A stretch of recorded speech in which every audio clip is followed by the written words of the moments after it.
तो दोस्तों एक बार फिर आप लोगों का स्वागत है मेरे इस YouTube चैनल पर जिसका नाम है बिजनेस स्ट्रैटेजीज बाय विजय सोकी। जैसा आप सब कोई जानते हैं, मैं एक मार्केट एंट्री स्ट्रैटेजिस्ट हूं जो कंपनियों को स्ट्रैटेजीज बताता है और उनको इंप्लीमेंट करने के लिए भी मदद करता है।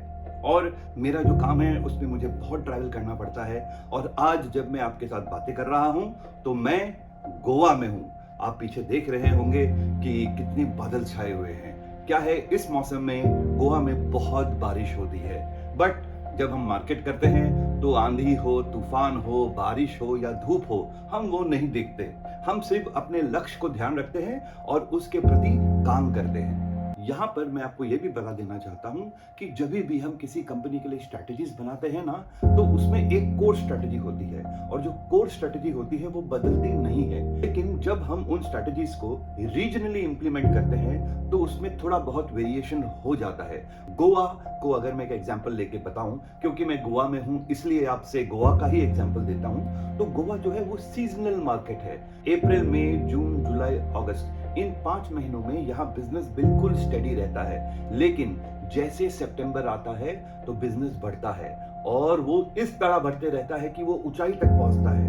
बहुत कंपनियां ऐसी होती हैं कि जब वो गोवा का बिजनेस प्लान करती हैं तो वो अप्रैल महीने से लेके अगस्त महीने तक एक स्टेडी ग्रोथ दिखाती हैं और उनका जो पूरे साल का बिजनेस टारगेट है वो सितंबर से लेके मार्च महीने में कंप्लीट कर देती हैं। कंप्लीट तो छोड़ दीजिए, कुछ कंपनियां तो सितंबर से लेके मार्च तक अपने टारगेट को ओवर अचीव करती हैं। तो ये होता है वेरिएशंस और इसको आपको बहुत ध्यान रखना है। अब हम आज के टॉपिक के ऊपर आते हैं। आज मैं आपके साथ कुछ प्राइसिंग के ऊपर बात करना चाहता हूं। तो बिना किसी देर के आइए स्टार्ट करते हैं प्राइसिंग।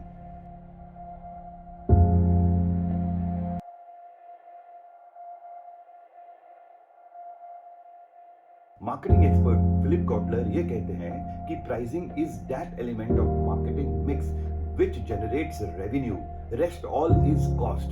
मतलब कि प्राइसिंग वो एक हथियार है, वो एक वेपन है जिससे कोई भी कंपनी रेवेन्यू जनरेट करती है, बाकी सब तो कॉस्ट ही है।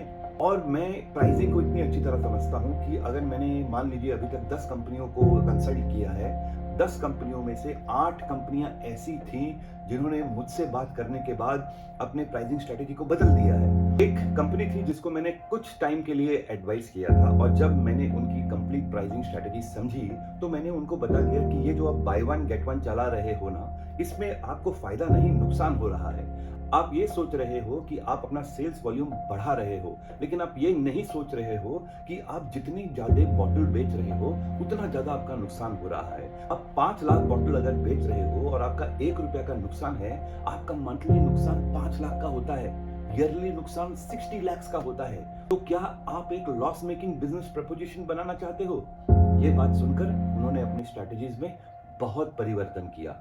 देखिए, लॉ ऑफ डिमांड जो हम सब जानते हैं वो क्या कहता है कि भाई अगर हम किसी प्रोडक्ट का प्राइस को गिरा देते हैं तो सेल बढ़ जाता है और अगर हम किसी प्रोडक्ट का प्राइस को इंक्रीज कर देते हैं तो सेल्स गिर जाता है। ये लॉ ऑफ डिमांड है, ये बेसिक लॉ है और बहुत लोग इसको समझते हैं। लेकिन कभी कभी क्या हो जाता है कि जब हम प्राइसेस को बढ़ा देते हैं ना, सेल्स वॉल्यूम थोड़ा बहुत गिर जाता है लेकिन सेल्स वैल्यू बढ़ जाता है ना। एक बात जो बहुत कम लोग समझते हैं और इस चीज को कहते हैं प्राइस इलास्टिसिटी ऑफ डिमांड। मतलब बहुत टाइम ऐसा हो जाता है इंडस्ट्री के अंदर, जो लोग स्ट्रैटेजी को बहुत अच्छी तरह समझते हैं उनको ये पता है कि अगर उनका प्रोडक्ट फॉर एग्जांपल उसका एमआरपी 50 रुपया है और उसके 100 कस्टमर हैं, तो उसका जो टोटल सेल हो जाता है वो हो जाता है 5000। अब मान लीजिए कि आपने 50 से 60 रुपया जब एमआरपी आपका बढ़ाया तो आपके जो 100 कस्टमर है उसमें से बहुत कस्टमर ने सोचा भाई हम ये प्रोडक्ट अभी खरीदेंगे नहीं, और आपने पहले ही कैलकुलेट कर लिया कि अगर मैं जब इस एमआरपी को बढ़ाऊंगा तो 100 से शायद 10 लोग छूट जाएंगे और 90 कस्टमर रहेंगे मेरे पास। उस केस में भी क्या होगा, आपका सेल्स जो रेवेन्यू जो 50 रुपया में 5000 था, जब आप उसकी एमआरपी को 60 पे ले जाते हो और आप मान लेते हो कि 10 कस्टमर लॉस हो गए, आपके पास 90 ही रह गए, तो भी 60 इंटू 90 5400 आपका सेल्स हो रहा है। तो क्या हुआ, कस्टमर लॉस हो गया लेकिन सेल्स तो फिर भी बढ़ गया। तो इसको कहते हैं प्राइस इलास्टिसिटी ऑफ डिमांड। और आपके लिए इसको समझना भी जरूरी है और इसको इंप्लीमेंट करना भी जरूरी है। लेकिन आप प्लीज इसको इंप्लीमेंट अकेले मत करिए, क्योंकि इसमें बहुत डायनेमिक्स आ जाती हैं। अगर आप उस डायनेमिक्स को अच्छी तरह समझते हो तो ही आप उसको अच्छी तरह इंप्लीमेंट कर सकते हो, वरना वो बहुत बुरी तरह बैकफायर करेगा। मैं जब अपने कॉर्पोरेट लाइफ में एक कंपनी के साथ काम कर रहा था, तब वो कंपनी इस स्ट्रैटेजी को बहुत अच्छी तरह इंप्लीमेंट करती थी। उनको पता था कि उनके कस्टमर जाने वाले नहीं हैं, तो हर एक 2 या 3 साल में वो प्राइस इंक्रीज ले लेते थे। और क्या होता था इसमें कि बाकी लोग जो इस स्ट्रैटेजी को समझते नहीं थे, वो बहुत ज्यादा एजिटेट हो जाते थे। लेकिन जो टॉप मैनेजमेंट वाला था, उसको पता था कि अगर मुझे सेल्स रेवेन्यू जनरेट करना है और मैं जानता हूं कि मेरे कस्टमर स्विच नहीं करेंगे, तो मैं प्राइस इंक्रीज लेके उसे कर सकता हूं। तो इस तरह इन स्ट्रैटेजीज को इंप्लीमेंट किया जाता है, बहुत सोच समझ के। ऐसा नहीं है कि ये सब प्रोडक्ट में होगा, ये सब सेगमेंट में होगा। आपको समझना पड़ेगा कि कहां हो सकता है, कहां नहीं हो सकता है। अगर आपने बिना सोचे समझे इसको इंप्लीमेंट कर दिया, तो फायदा की जगह आपका नुकसान भी हो सकता है। एक कंपनी जिसको मैं अच्छी तरह जानता हूं, उन्होंने अपने 10 रुपए के प्रोडक्ट को 2 रुपए से बढ़ाया और उन्होंने उसका एमआरपी 12 कर दिया, जबकि मार्केट जो है 10 रुपए में ही था। तो इस केस में क्या हुआ, वो जो प्लेयर था वो मार्केट से एलिमिनेट हो गया।